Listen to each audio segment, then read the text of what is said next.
My name is Susana Mendoza. I'm the Democratic nominee for Illinois comptroller, and I am the daughter of Mexican immigrants. I was born in the city of Chicago, but my mom and dad came to Chicago from Mexico almost 50 years ago. My father is no longer with us. He passed away when I was 22 years old, but he was a very proud union pipe fitter and worked at Brock's Candy. I have the cavities to prove it, and my parents, I'm sure, had the dental bills. But in any event, I know what it's like to have grown up surrounded by parents that had the most amazing work ethic, just good values, and a tight-knit family. I'm the youngest of 3 kids, 2 older brothers. My oldest brother is about 8 years older than I am, and he's in law enforcement. He's a Chicago police officer, but the only thing he's ever wanted to be since he could walk and talk is a police officer. So he's living his dream, although these days it's not as nice of a dream for some of these folks, but I'm still very proud of him. I was born into this neighborhood called Little Village, which is coincidentally the neighborhood that I ended up representing when I was a member of the Illinois legislature. But I was born into that area, an area that was very much plagued by gang violence, and still today continues to have major challenges in that respect. But when I was 7 years old, my brother was a teenager, my oldest brother. My other brother's just a year and a half older than I am. But my brother Joaquin was a teenager, and he was very active in the Police Explorers, the complete polar antithesis of a gang member, right? But my parents always feared for his life because it wasn't a popular thing to be wanting to be a police officer at that age when everyone around you is trying to recruit you into gangs. There had been a murder on our block, and my parents decided enough was enough. And like many families who were literally scared for their children's lives, they decided to leave the neighborhood, and they literally packed up overnight. My father had a friend who had a friend that was renting a home in Woodridge, Illinois, which is the first time I'd ever heard of that suburb. It's a southwest suburb from Chicago, and we decided to rent that house. My parents packed the car, and whatever fit is what we were left with. And the very next day, we moved into that home. And so I went to grammar school in Woodridge, Illinois, at a school called Willow Creek Elementary School, where some of my best friends today, I still have those relationships. But I did 2nd grade through 6th grade. And then the summer after 6th grade, my parents were able to finally purchase a home in Bolingbrook, Illinois, which is where I went to junior high, then high school, and ultimately ended up going to college in Missouri, in a small town called Kirksville, Missouri, and was able to, I played soccer from the minute I pretty much moved to the suburbs, started playing on all boys teams. I was the only girl, and I wanted to be a ballerina until my brother got signed up for soccer, and then I tried that, and that was it. That was my passion in life. So it helped me. I was a star athlete in high school, All-State and All-Midwest at Bolingbrook High School, and then that helped me pay my way through college with an academic and a soccer scholarship, and was also an All-State and All-Midwest player in college. So soccer has been a key part of who I am today, and well, it may sound corny, but it really was a defining aspect of my personality and my drive, because it taught me about discipline, about respect, both for myself and for others. It taught me to be a good competitor.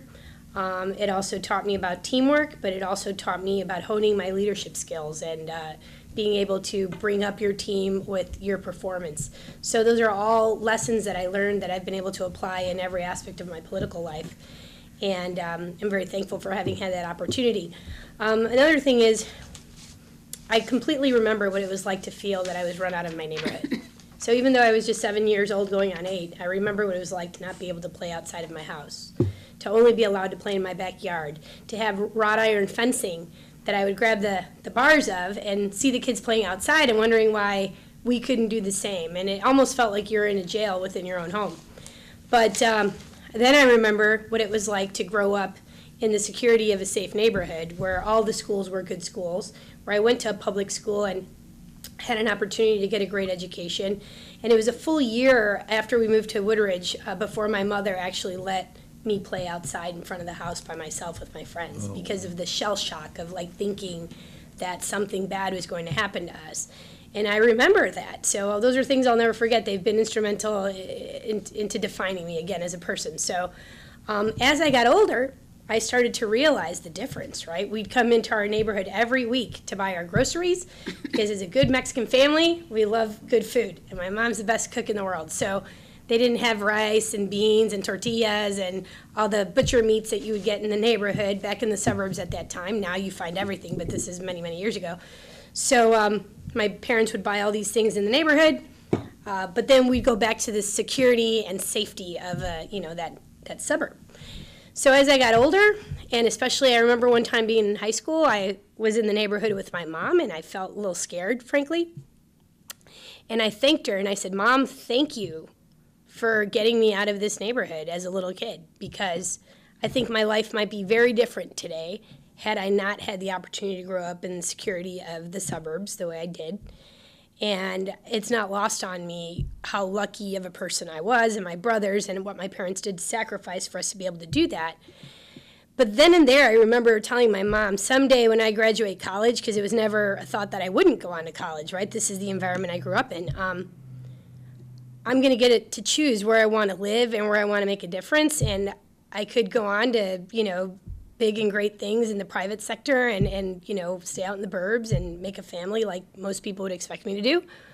But I told her I want to come back to this very same neighborhood when I'm older and ready to help other families not feel that their only course of action is to leave their neighborhood. There's lots of great families just like mine, and they shouldn't have to get scared out of their own homes. So that's what I did when I graduated college. I was a business major, and I never thought that I would do it to run for office. I just thought I wanted to make a difference, getting involved in the community and working with kids and teaching them that, when you make it, you don't always have to leave. You can come back and try to make a difference. And so I got very active with children right after graduating college, moved right back into Little Village, and spent 18 years of my life there. And that was probably when I was about 22 years old, because my dad died about 3 weeks after I graduated college, or came back. I shouldn't say graduated college. I graduated in December, but went on vacation for a couple months to visit family and relatives in Mexico, and then came back at the end of February, and my dad passed away on April 15th. So it was just a couple months after I was back home. And that was a life-changing experience for me, because up until that point, my dad and my mom were always the breadwinners in our family. I was just getting started with my life. And all of a sudden, my plans weren't as important as having to take care of my mom. So I was working at an advertising firm, and then later, I take it back, I was working at the Marriott Hotel, and then got a job at an advertising firm, and was working about 80 hours a week. Met a politician and started doing some advertising or public relations type work for him. They liked my writing, and I was hired eventually, maybe a year or two after that, by the City of Chicago Department of Planning and Development to be part of their marketing efforts and writing and things like that for the department. And really, that was my first foray into government work, and I loved it. I loved being able to be a part of trying to market the city of Chicago to businesses. And then when I was 25 years old, decided I wanted to run for office and make a difference in my own district rather than just complain. So I did that. I ran against the Speaker of the House's candidate at the time, who was an incumbent Democrat. And I lost. I was 25 years old, and I lost by 55 votes. It was just a handful of votes, and it was devastating for a half hour.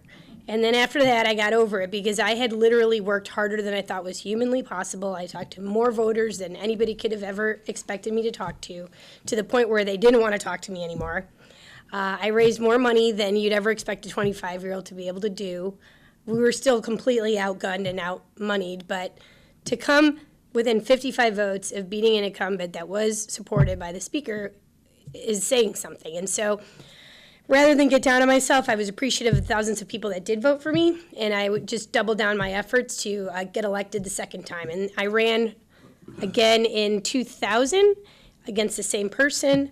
The Speaker doubled down against me, and I won, but not with 55 votes, but with 55% of the vote. So it was a significant victory, and I earned my way into the legislature. And then once I got there, I was able to approach the legislature in the very same way that I approached my campaign, and that was to not have anybody hand me anything, to actually earn the respect of my colleagues, not just on the Democratic side of the aisle, but more importantly, at that time, coming in, running against the Speaker's candidate, right? I figured I need friends on the other side of the aisle. So I went and I actually sat down with every single member of the legislature, both Democrats and Republicans, to talk to them about my agenda, to ask them to be co-sponsors on my legislation. Some of them thought I worked for representative because I was so young, but once they figured out, no, I'm actually the representative and I'd love your support and here's why this matters to me. I was informed by one of the members on the Republican side that in all his time there, no one had ever done that. Nobody had actually taken the time to sit down with every single rep, talk about their agenda, ask them for their support, explain their legislation, ask for input. And he told me, I want to see you in 4 years. I guarantee you're not going to be doing this anymore because, people get comfortable down here and nobody does this. And because he told me that, I thought, I'm so not going to do what he just said I'm going to do. I'm always going to talk to every member about every one of my bills, which is exactly what I did for the 10 years that I was down there. And every piece of legislation, well, maybe I should correct that, not every piece, but the vast majority of the pieces of legislation that I introduced and passed on the House floor, all had my name, 2 Democrats and 2 Republicans as co-sponsors, because I felt it was very important to operate in a very bipartisan way, not just by saying that I'm bipartisan and that I like to work with people, but actually proving it through my own legislation. So that was my experience in the legislature. I had lots of friends in both the Democratic side and the Republican side of the aisle. I've always been a person who just gets things done. I don't really have a lot of time to waste on nonsense. And 10 years after I took office, I had the opportunity to run for what would be the first vacancy in the office of the city clerk of Chicago, which is the second largest office in the city of Chicago, second only behind the mayor's office, one of only 3 citywide elected positions. And I felt that it was a great opportunity for me to show folks what I could do as an executive manager. As a legislator, you have very little input on the budget, frankly. You're not the one who really crafts it. You get to vote on it, but you're not really responsible for your own budget. You don't really have a large staff. You may think you're going to be a good manager, but until you're put to the test, it's all theoretical. And I knew what I was capable of doing if given the opportunity, and I ran a really strong race. I ran against a woman who was African American in the city of Chicago.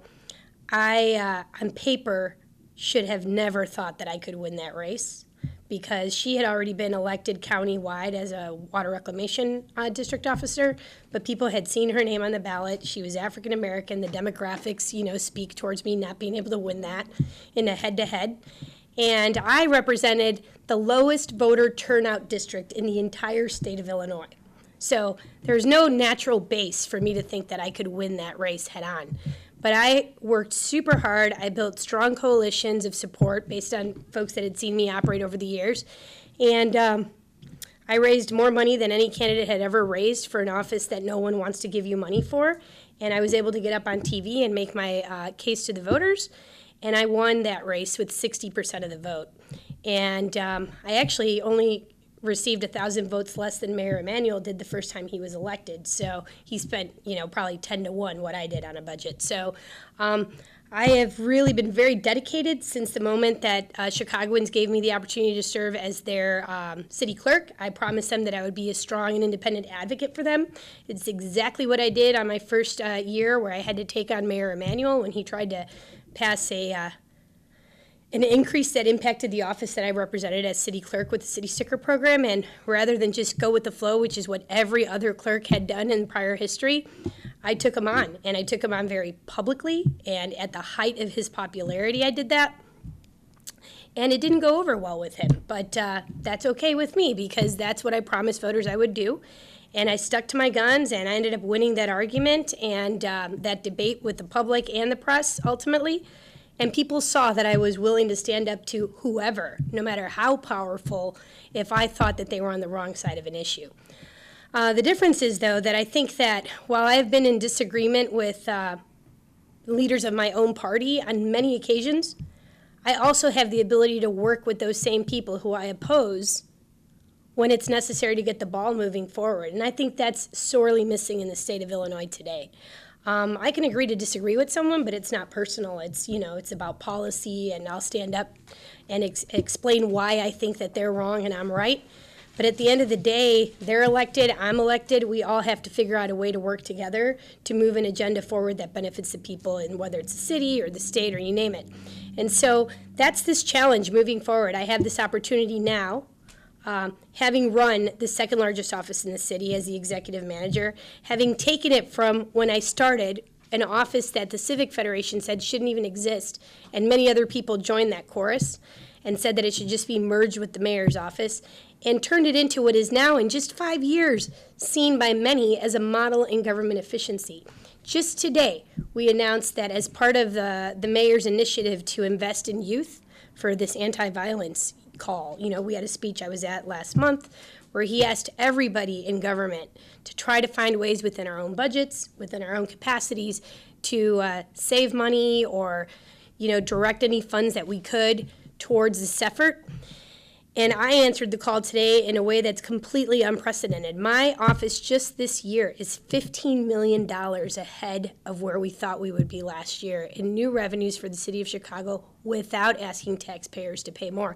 As a matter of fact, this year we actually lowered vehicle sticker transaction fees, which is the first time that's probably ever happened in the history of Chicago, where we're actually lowering fees and still managing to produce an unprecedented level of money.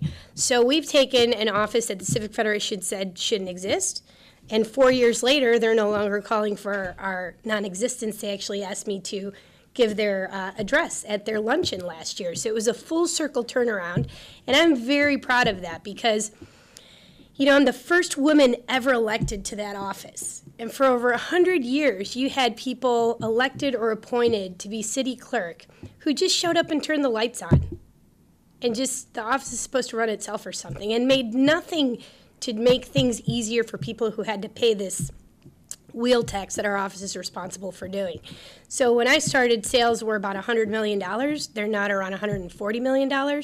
But the difference is that people no longer have to wait 3 hours to wait in line to buy their city sticker with the city clerk's office. It's about 5 to 10 minutes max.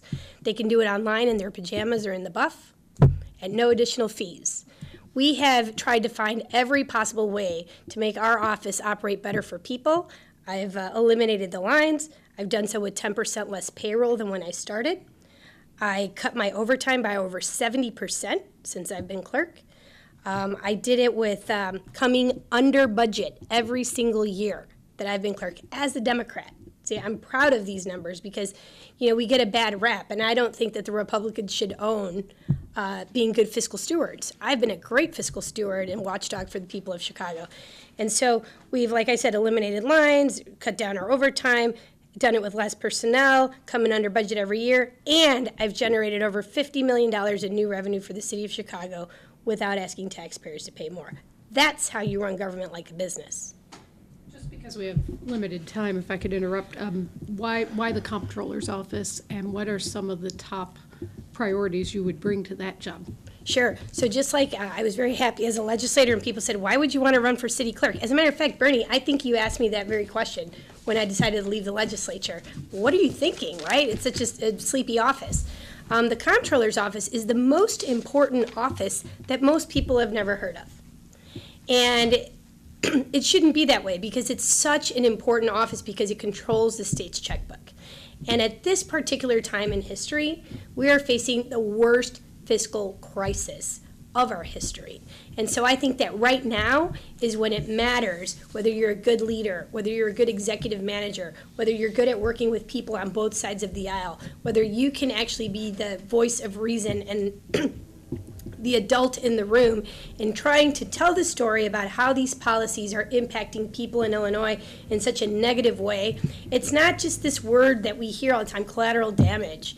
These are people we're talking about. These are senior citizens who have lost their home health care workers and are being thrown into a depressive abyss of nursing home care when it's not what they want. These are seniors who are going hungry because of lack of Meals on Wheels. It's thousands of kids dropping out of college because they didn't get their MAP grants and going elsewhere and maybe never coming back. It's university professors choosing to leave the state to have a non-tenured job out of state which to them is preferable than having a tenured job in the state of Illinois. We never thought we'd be saying these things, but that is what's happening today. It's domestic violence victims having to go back to their abuser because we're closing down their domestic violence shelters.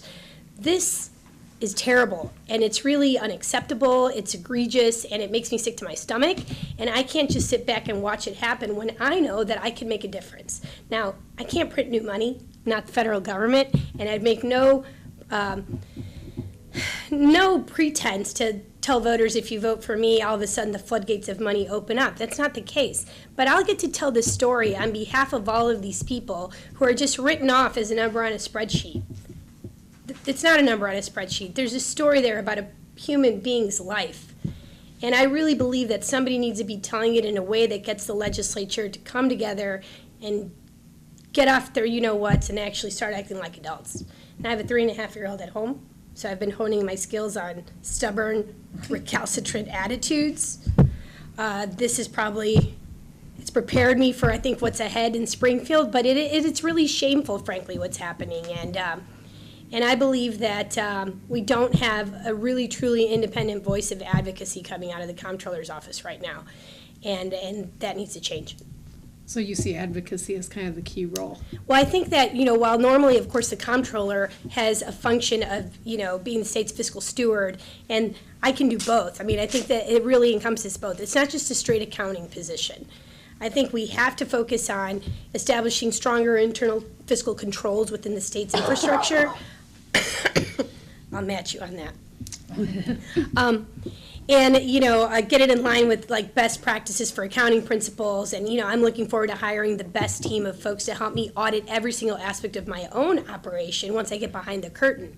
And I can do that. I've proven to be able to be very effective at streamlining services and systems as city clerk. Everyone should have every level of confidence that I can do that job as good or better than anybody ever has. However, in today's climate, the comptroller should not be a silent participant in what's happening. They should be an outspoken, independent, truth-telling fiscal watchdog for the people of this state. That's what they deserve. They don't deserve a comptroller who's beholden to the governor. They deserve a comptroller who'll stand up to anyone, whether they're Democrats or Republicans, and I have a history of doing exactly that. How do you do that without a state budget, though? Well, because we don't have a state budget. I don't need a state budget to speak. I don't need a state budget to scream bloody murder. How do you function in that role without having the state budget, and you're But that's the whole point, right? We're trying to get the legislators and the governor to all come to the table so that we ultimately have a state budget. I mean, look, I truly believe if Judy Bartopinka were alive today, we would not be almost 2 years without a budget. There is no way that would have happened because she would have said, over my dead body, am I going to wait until I'm threatened with contempt of court before releasing funds for sick seniors or sick children? Would have never happened. Even though she was a Republican, she would have been holding the governor's feet to the fire saying, you did not get elected to make things worse. You got elected to make things better. People elected him, right? He wasn't put there by fiat, but he's governing as if he's governing by fiat, and that is wrong. Elections are partisan. Everyone can agree to that. But once you win, no matter who wins, you've got to figure out a way of coming together and working on behalf of the best interest of the people of this state. And whether you're a Democrat or a Republican, we should always start with the premise that our job is to take care of the most vulnerable people in this state. They're not the ones who need to be held as collateral damage in this battle, in this terrible game of chicken. And somebody needs to start acting like an adult. And I think the comptroller has a role in trying to broker a peace treaty or some sort of come to, whatever meeting where we can try to have some sort of neutral ground. And right now that is completely non-existent. Comptroller Munger was appointed by Governor Rauner. She continues to support, whether you want to call it holding the budget hostage or whatever you want to call it, but, not negotiating a budget until turnaround agenda items have been fulfilled. And I think that's a big mistake.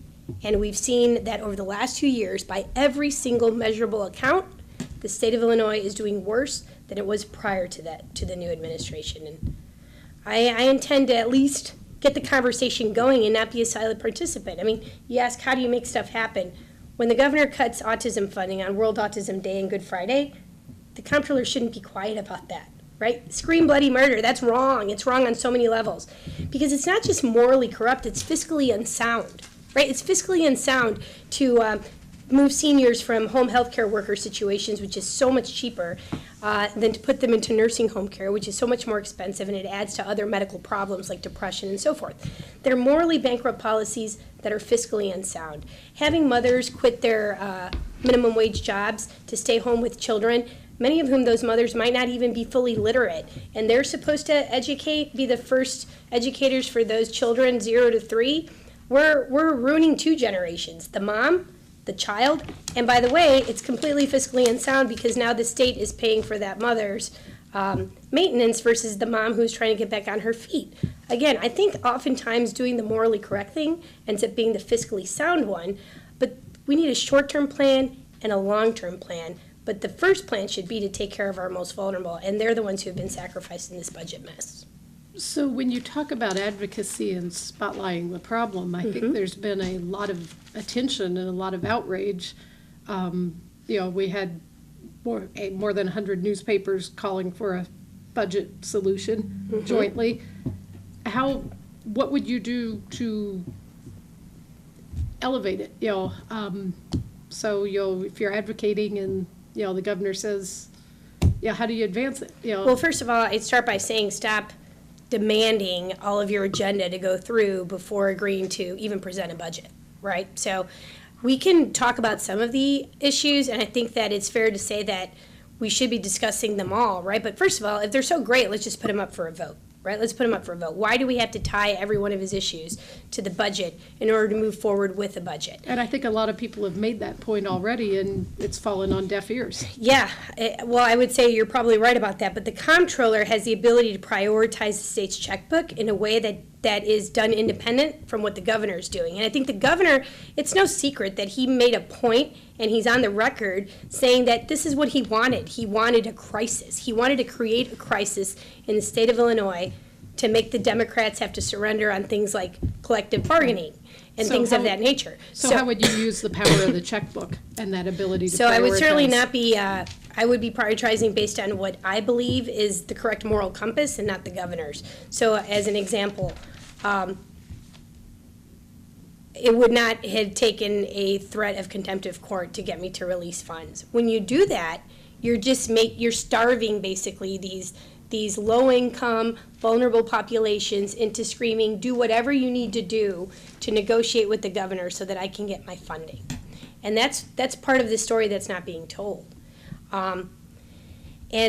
And Comptroller Munger will tell you that she didn't do that. I mean, it was the reason it took 2 months after the court order came down is because she had been asking the folks to submit the vouchers, and they hadn't submitted these vouchers, and she can't make a payment if there's no voucher. But just very coincidentally, the day after the Sun-Times writes the story about contempt of court is that these vouchers miraculously appeared. So vouchers, smouchers. It doesn't take you 2 months. If you really want to help these folks get their money, you get the vouchers just as quickly as you got them after that Sun-Times article hit. And so I think that's part of creating this wedge between social service providers and starving them when you do actually have the ability to pay some of these bills. And waiting it out to the very last possible second because that works to the governor's advantage. She shouldn't be working for the governor. She needs to be prioritizing people, not just saying that she's prioritizing people, but in effect actually prioritizing them and not waiting for orders of contempt of court. I can't necessarily even blame her for waiting for a court order because when there's no money, of course these institutions, I would even tell you, go ahead and sue the state so that I get authority to pay you. But the second I get that court order, I can't wait to pay you fast enough, right? I want to help these people. It's not going to take 60 days in a court order to make it happen. And I think that's the difference between Comptroller Munger, who is basically given up control of the checkbook to Governor Rauner. There's no doubt in my mind that that entire budget is being, that checkbook is being controlled by the governor's office and not the comptroller's office. And it needs to be an independent, truth-telling fiscal watchdog. I intend to do exactly that. Do you think the offices of comptroller and treasurer should be combined? So, of course, there's a lot of talk about that. I don't really feel strongly one way or the other because, the office was created, first of all, because of malfeasance that had happened when they all did the same function. And unless if anyone thinks that Illinois is like free of corruption, we might want to revisit why the office was even created. Having said that, well, if you merge them, you'd combine them again, which would eliminate the reason why they did it, right? But let's say you did that. You're not really going to see a huge savings because the same functions still have to be done, and employees that are already overworked now aren't going to be able to absorb the full aspect of what the comptroller's office does. So you might see a minor savings, but I could just tell you that based on my experience as city clerk, the office of the city clerk was one of those offices, just like this one, that people said it shouldn't exist, it does nothing. And now it's literally hailed as a model in government efficiency. You need a good leader in that office, a good executive manager. And after I get behind that curtain and sink my teeth into the operations on day one like I did as city clerk, I can give you a better assessment as to whether or not that office should exist.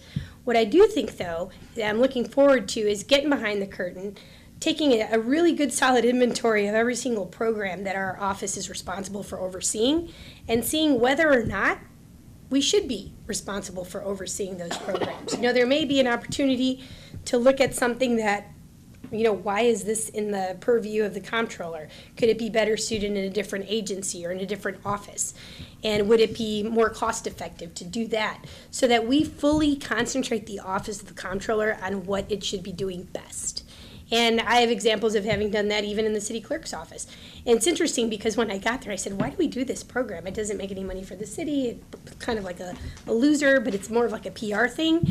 And people would say, oh, you can't get rid of that. It's like, don't start whittling away at your office because you could lose jobs or whatever. And I said, well, it just doesn't make sense for taxpayers. So you have to look at every aspect and say, do we need this? If we don't need this, let's get rid of it. Or if we need this, but there's somebody that can do it better, maybe that's the better avenue. Or if we're going to keep this, then we're going to be the best at administering this aspect of the business. So I really do have a very strong responsibility to protect the taxpayer dollar. I've proven that as city clerk over the last 5 years. And I'd like an opportunity, while that office still exists, to give it my best shot at making my tenure the best comptroller tenure ever. But I need a chance to get there, and we'll see. But I do think that there, even now, like Mike Frericks and I might be able to entertain, like, sharing responsibilities for certain things and maybe saving some money here and there. You don't need to actually pass a law, I think, to abolish the office of the comptroller. And that's really why this is more of a political question, right? The easy answer for me would be like, of course, consolidate the offices. It's what all of you would like to hear, I think. But the reality of it is that's probably not going to happen, and it's not up to the comptroller, it's up to the legislature, and they've shown no will to want to do that. So even with the prior comptroller saying we should abolish the office. So while it exists, you need to manage it well. It needs to be an independent, truth-telling fiscal watchdog for the people of this state, and I think there's a lot of value in that.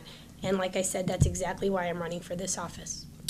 You were in the General Assembly for about 10 years. How much responsibility does the General Assembly bear for the current deplorable fiscal mess that we're in? Sure, I think a lot of General Assembly, certainly not just during the 10 years that I was there, but when I got there, it's not like things were great either. And I think probably dating back to Dawn Clark-Netsch, I don't know if, sure, she came before this board and talked about how deplorable prior decades of budgets had been.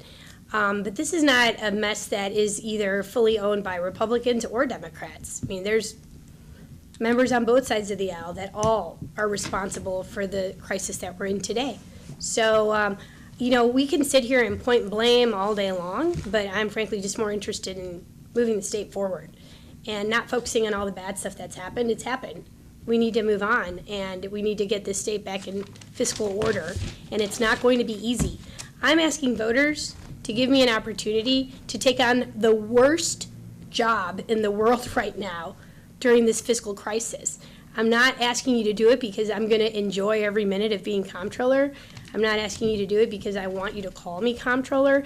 I'm not asking you to do it because I think it's going to be fun. It's going to be the hardest challenge of my life, but I'm always up to a challenge. And right now, because of the fiscal crisis the state is going through, is that you actually need tested and proven executive managers that have the ability to work across the aisle, that have the ability to speak reason, and have a record, actually, a record of accomplishments that speaks to what I'm saying. I'm not just saying I want to work and kumbaya and get along with everybody. I'm probably going to have some bare knuckle fights, really, metaphorically speaking. But at the same time, people can trust that I have a record of being bipartisan, that I've never been beholden to anyone, that I've never been appointed to anything. I've had to work hard to earn every single job I've ever been elected to, and that I've been a dedicated public servant for the best years of my life. And while my opponent likes to critique that about me, that I've been, on the public payroll for most of my adult life, I would say that I chose a life of service to others very early on in my life versus a life of service to self. And I could have gone on to make lots of money in the private sector and, touted, working on the design of the new Suave shampoo bottle. But I felt that my life was better dedicated to helping change people's lives and clean up their own lives, not just their hair. And so, frankly, there's no amount of shampoo or deodorant available to help clean up the mess that has been created just in the last 2 years alone. They didn't create the entire mess, but rather than come in and make things better for the people of this state, Governor Rauner and his handpicked appointee have made things monumentally worse. We've got to clean it up. I'm prepared to do what needs to be done to make that happen, but I really, truly hope that I could count on your endorsement and, most importantly, the vote of the people, and that they give me a chance to go out and fight for them and show them what I can do. I've already proven what I can do for Chicago. I'd love the opportunity to prove to Illinois, all of Illinois, central and southern, which has won a special place in my heart. I've put over 32,000 miles on my car, and most of it has been central and southern Illinois. I care. I've been down in the coal mines before I ever ran for city clerk. I was pork producer legislator of the year from Chicago as a Democrat. It's unheard of. Why? Because I'd take kids from the inner city to visit the hog farms so that they understood how the food got to their plate, so they learned about the whole entire aspect about how important agriculture is for the state. I visited both Republican and Democratic colleague districts so that I would know what it means to go down deep into the coal mines and have a better understanding for why they fight for those things in southern Illinois. I get it. And I love the whole entire state of Illinois, and I tell people, don't hold it against me that I'm from Chicago. I have plenty of room in my heart for the whole state, and I'm going to fight for this whole state. Because I'll tell you what, when a domestic violence shelter closes down in Chicago, it hurts. No one wants to see that happen. But when that happens in southern Illinois, when it's the only domestic violence shelter, it's devastating for that community of victims. In Chicago, we can pick up the slack with other non-for-profits. The same cannot be said about other parts of the state. When Western Illinois has to lay off thousands of teachers, that's devastating for their entire economy. Not just for that teacher and their family, but for the entire economy, which depends upon that economic infrastructure of the university. Something happens in Chicago, it's really bad, but it's nowhere near as bad as what I'm seeing in the rest of the state. And I've been to the rest of the state. I'll never be able to afford the amount of TV ads that my opponent can with her $5 million from the governor's billionaire buddies. But I've actually put, my retail politics are beyond anybody else's. I've shook thousands of hands over the course of this last year. I've talked to many people who feel victimized by this administration, and I promise that I'm going to give them my best shot to be an advocate for them as their new comptroller. So I want to go back. Sure. Couple of questions. So you had said when you first ran at age 25, you ran against a speaker-backed candidate? Mm-hmm. So that's the speaker. She was the incumbent. That was the speaker that we still have as the speaker. He's been the only one. I'm not that old. Okay. Yes, not that old.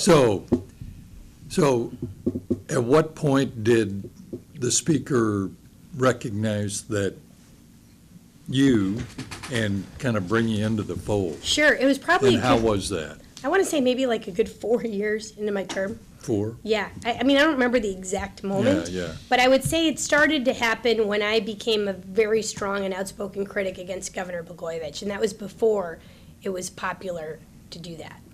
So the speaker and the governor obviously didn't really like each other from day one.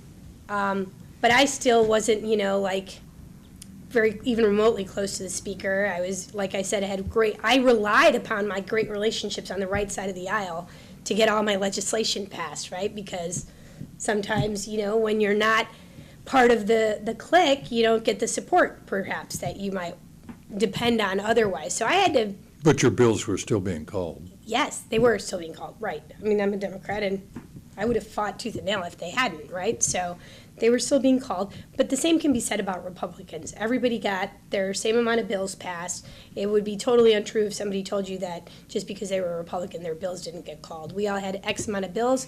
We would prioritize them, and that's how we ran the General Assembly, Democrat or Republican. But having said that, there was a time where I cited on policy initiatives that maybe the speaker didn't, right? But then at some point, I started to become a very outspoken critic of the governor's, not at the behest of the speaker, but just because I really truly believe that he was a bad person. And I think that caught the speaker's attention. Now, I can't tell you for sure, that would be my estimation, because that's around the time that he started to not assume that I was a Rod person or a Republican in disguise, right? He just was like, hey, she's kind of like this feisty little spitfire that's not anybody's person. And I never, ever made it personal with him. So I think that's what he maybe respects. And I've never had this conversation with him, but I got to believe that's the case, because even though I opposed the speaker on many occasions, I mean, I voted against pay raises for legislators that never made my colleagues happy. I was very pro-choice, even though I represented a very conservative district. So the speaker would just by default urge his members that represent conservative districts to vote accordingly. And so I was voting contrary to what you would think my district would want, but because I felt that was the right thing to do, and to be pro-marriage equality at a time before it was popular to do that in a district that had more Catholic churches than any district in the state of Illinois. But my constituents repeatedly sent me back to the House and voted for me because they believed that I was always going to do the right thing by them. Maybe we didn't always agree. But when I had to disagree with the speaker, it was never vicious, it was never personal. I never said, oh, the big bad speaker. Just said, I disagree with you. And no, you may suggest I go this way, I'm going to go this way. I never made it personal.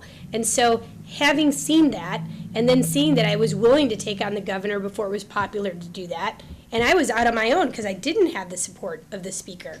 I was basically saying, I don't care if I lose, but I cannot stand by and let this person do what he's doing to the state. That is what I think won the respect of the speaker towards me as an independent, hardworking legislator who got over 60 co-sponsors on almost all of my legislation. Who does that? I'll tell you who. Nobody. Because I made a point of standing out in that respect. And so, years later, I had this opportunity to run for city clerk. I have a good relationship with the speaker. It's not hateful. It's a good one. You've heard mischaracterization of him as my mentor. I would say when I've talked about that, what I talk about emulating from him is the hard work ethic of being the first person to show up to the state house and being the last person to leave. And you can attest that I'm not lying about that. This man reads every single bill, whether it's Democrat or Republican, and it's that work ethic, which you may disagree with him on a million policies, but I think even his biggest detractors have to respect the fact that he works incredibly hard. First one there, last one gone, and most importantly, you can disagree with him without, thinking that your career is in peril. And maybe nobody believes that from me, but that's been my experience, and I think that is something that I try to do as I have to navigate these waters of dealing with Democrats and Republicans or, all these different interests, and saying, we can disagree, but I still have to be able to work with you across the aisle and still get the ball moving forward. And that's what I'm talking about in terms of respecting that type of work ethic. Right. And I've always believed that if you work hard for the people of Illinois, they're going to reward you with your reelection, and you don't need to be dependent on any particular government leader to do it. You mentioned the money that his allies have put into your opponent's campaign, and a lot of people see this as kind of a proxy battle between the governor and speaker, this Sure. race. How much support do you expect to get from the speaker and union interests and Sure. in this race? So certainly not that kind of support. $5 million, that's obscene, from two people. I mean, $3 million check, I can't even wrap my head around that, right? I mean, that's just, it's the worst of what is wrong in government today. And if you look at my D2s, you're not going to see contributions in this election cycle, either in the primary or the general so far, from Speaker Madigan or from the Democratic Party yet. I mean, he is the chairman of the Democratic Party, so I'd anticipate that they're going to want to support the Democrat in this race. But this fallacy that, you know, I am the speaker's candidate and that I'm his, you know, new adopted daughter is so absurd and frankly insulting, because I started my career by running against him. I've earned his respect along with the mayor's respect, who I challenged publicly, who didn't talk to me for a whole year, but then years later sought my support, not the other way around. And I've earned the respect of colleagues on both sides of the aisle for my work ethic and my ability to get the job done. So it's such an easy narrative to just assume that, oh, she must be a Madigan person or she's a so-and-so person. I'm my own person. I've always been my own person. And that is literally why two billionaires, along with their billionaire governor, are scared of this little 5'3" Spitfire from Chicago called Susana Mendoza. And they should be scared of me, because I am not for sale.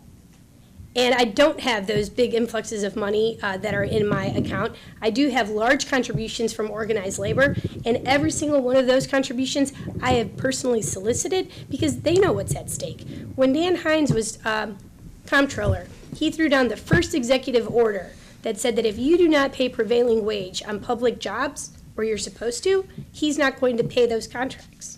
And guess how soon they started paying prevailing wage, right? Immediately. That's the power that the comptroller's office has to uphold the law when it's not being upheld.